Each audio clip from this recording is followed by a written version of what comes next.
What if you could build a business that gives you the life of freedom you deserve? What if you could find the secrets to marketing, leadership, customer service, and other aspects of business that help you exceed your goals? What if you could walk away from your business for 30 days and it never misses a beat? That's what this podcast is for, to help business leaders like you find freedom from the day-to-day grind and start spending your time doing the things you love. I'm Levi McClendon, and my co-host is Josh Taylor, and this is the Cheers to Freedom podcast.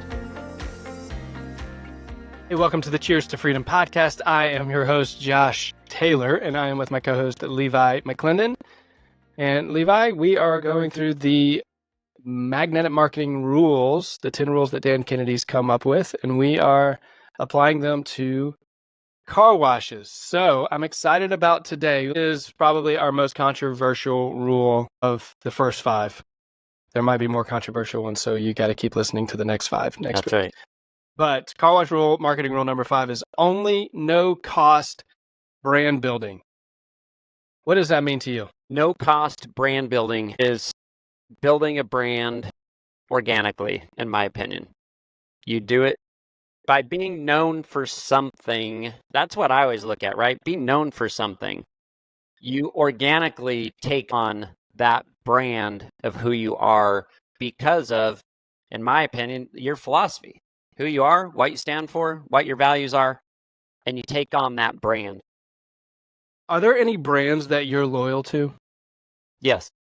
What are they? Chick-fil-A. Chick-fil-A, okay. That's a good one. Would you ever buy a PC, or are you an Apple guy? Apple guy. Yeah.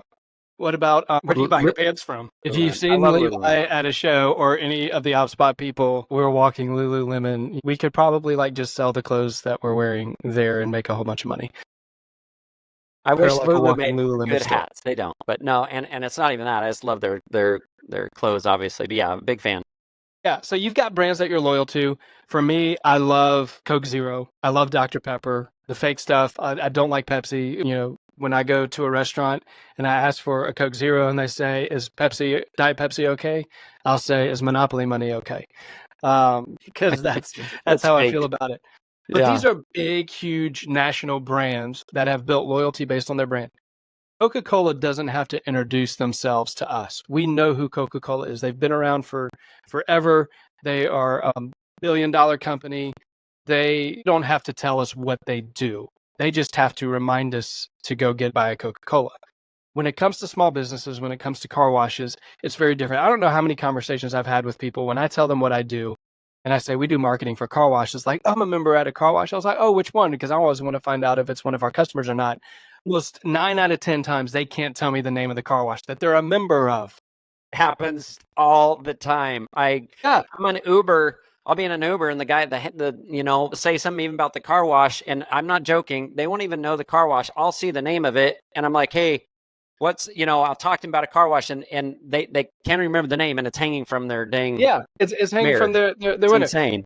Because, and I'll say this to people, I had the same conversation with a friend of mine that's trying to build a business. And so he asked me to help him with his website. And last week, and I didn't walk through my philosophy on websites with him and stuff like that. I just, he told me about his business. And so I just started working up some stuff.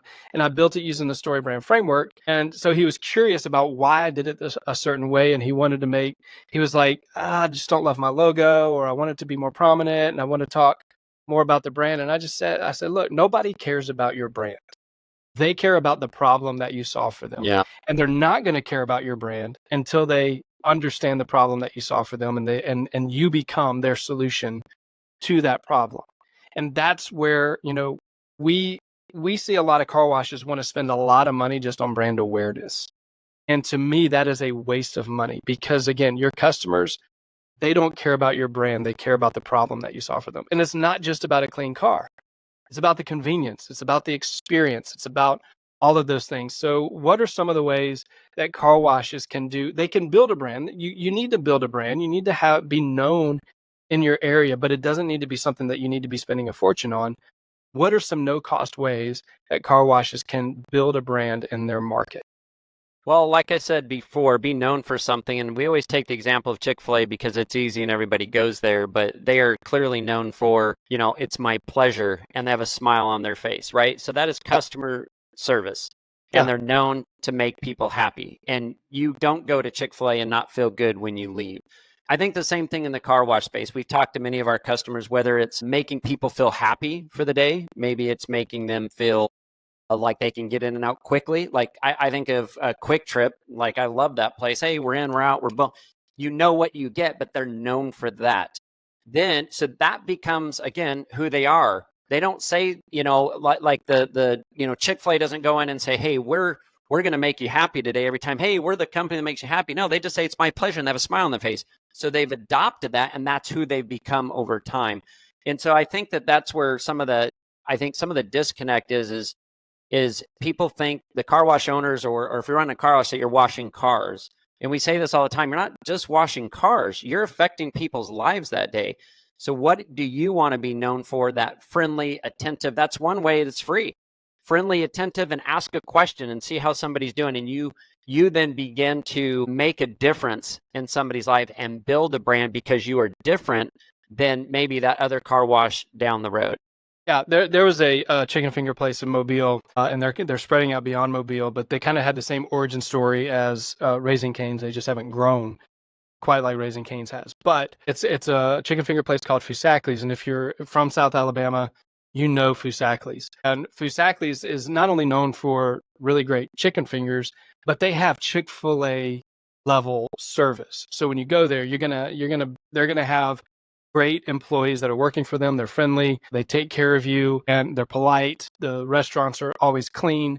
They're known in that community for not only having great food, but also having really great service. And, Chick-fil-A doesn't have the best chicken sandwich, but that's not what they're known for either. In fact, there was that big war, between Popeyes and Chick-fil-A, whose is better. And honestly, I think Popeyes chicken sandwich is better than Chick-fil-A's.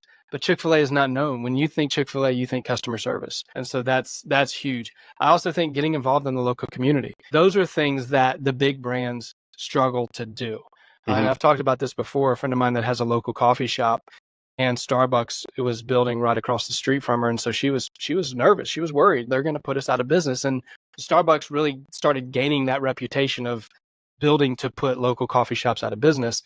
And so she was worried that she was going to be a victim of it. And I just told her, I said, look, you need to expose the things that you can do that the big brands can't do. Yeah. And one of those ways is getting involved in the local community, getting involved in the churches and the schools and those things. And guess what? She survived. Not only has she survived, they're killing it. And Starbucks is right across the street. And the locals, they're loyal to her brand because she takes care of the community. Josh, there's a couple restaurants you probably have been to them before where they throw rolls, right? Like you get in and they literally throw rolls at you. When we go to Branson every year, I can't tell you the name of the restaurant we go to, but when we say, let's go to the restaurant that throws rolls at you, right? Oh yeah, let's go to that place. And I think about that even for the car, for you car washers. What sets you apart? What if you're the car wash that air freshener is always free? Towels are always free. Like, how do you set yourself apart from other people? And they're like, oh, that's the car wash where I always get a cool air freshener, or they have a cool light show, or they dry my car when whatever that difference is, separate yourself and then capitalize on that. And that will help you build that brand in the community. Yeah, I think if you can create special moments for people, that helps. One of our customers in Houston, he had bought a stack of $5 gift cards from Starbucks, I think, and just would randomly just start going around and engage people in his vacuum bays and not trying to sell them anything. He would just, hey, thanks for coming in. Here's a $5 gift card to Starbucks. And he ended up having people posting, like taking a picture of that and posting that on their social media, like, oh my gosh, I just went to this car wash. And that was great brand exposure that didn't cost him a dime. Free. Yeah. Well, it cost him the $5 gift card. Yeah, true. But he didn't pay an ad for that. And he just opened himself up to that woman's network on her social media, who is local. So that's a whole new local audience that he didn't have before. So that's what we encourage is if you're going to spend money on getting people into your text club, spend money on those offers that we've been talking about the last few days. But when it comes to branding, you don't need to spend a ton of money on branding because at the end of the day, your customers don't care about your brand. They care about you solving their problems. Josh, real quick, what is the difference in branding and having a nice brand, like a logo, colors, nice website, things like that, because I think that can be confused, I think, with what is branding. Yeah. So like building a brand is introducing yourself to the not, what are you known for? Who are you? So Coca-Cola, they can spend money on branding, which means all they have to do is put their name on a billboard, and that's enough. That's going to get them business. You can't put your name on a billboard and expect people to say, "Oh, I'm going to go do business with that car wash." You have to tell them who you are, what you do, what problem that you solve for them. The branding, when it comes to your logo, when it comes to those kind of things, those are all important. There's a lot of psychology in the colors and all that kind of stuff.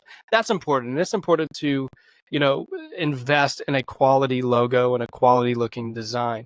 But when it comes to spending money on brand awareness, that's something that's what the big brands can do. They have the luxury of that, but that's not something that the small businesses have the luxury of, because your customer, your market doesn't know who you are. You've got to let people know, experience who you are before you can just throw your name out there and just be known by your name, like Coca-Cola, Pepsi, Apple, those things. Perfect. Yeah, I just wanted to be clear that I believe a good logo, a good clean logo, good clean website is a reflection of who you are. So nowadays, with the ability to get online, with social media, with websites, I mean, 5 to 10 years ago, not a ton of car washes had really nice, websites, because nobody was going to a website to search for a car wash, right? It was kind of that whole build it, they'll come, and you would see it, you would stop and go to it. So it wasn't a big deal. I think today more than ever, it is important to have a nicely done website and a nice logo. And again, that's not brand awareness as much as it is, being having a quality feel to what you're doing is a perception that somebody may have and say, well, if they have a quality website and a quality logo and this, I'm going to get a quality car wash when I go into the wash. So I just wanted to try to differentiate between the two. And even on your website, a lot of websites will just have information about the car wash. Like it'll say their open hours and their wash menu or something like that. And we go a lot deeper on that with the websites. We introduce the problem to people that the car wash solves. Maybe it's convenience, maybe it's quality, whatever it might be. Like, here's the problem that you have, and we're going to solve that for you. So we introduce the car wash to the people, and we don't just throw their brand and their logo all over the place. We don't focus on that. We focus on speaking directly to the consumer and saying, here's who we are, here's the problem that you have, and we are the solution for that, and we want to show you why, and we want to show you how, and then get your free wash and come experience that. So that's the difference between branding. Branding is not this is a great one, the guide to brand building, the No BS guide to brand building by direct response, which is from Dan Kennedy. Dan Kennedy book right there too. Great book for those of you who want a good book on, brand building by direct response. And what have we talked about in direct response? That call to action, right? It ties it all back together, and brand build by that versus just putting your brand out there. So yeah, and harness your customers too. Use the power. Encourage people to take pictures of their clean cars. Or maybe encourage them, hey, let me take a picture of you. Like, hey, give me your phone. Let me take a picture of you with your clean car. And if they post it on social media, share it. Ask them to tag you in it and share it, so that those are free ways to build your brand in your market, but there's no reason to spend hundreds and thousands of dollars to build your brand when you can be building your list, really is what you need to be doing, and then introduce yourself to that list. So if you're going to spend money, spend it on building your list. If you're going to do something free, put your brand out there. So that's what social media is for, organic social media. All right, rule number 6 is going to be next week. So we will see you on Monday with rule number 6. But rule number 5 is no cost brand building. All right, cool. Thanks, Josh.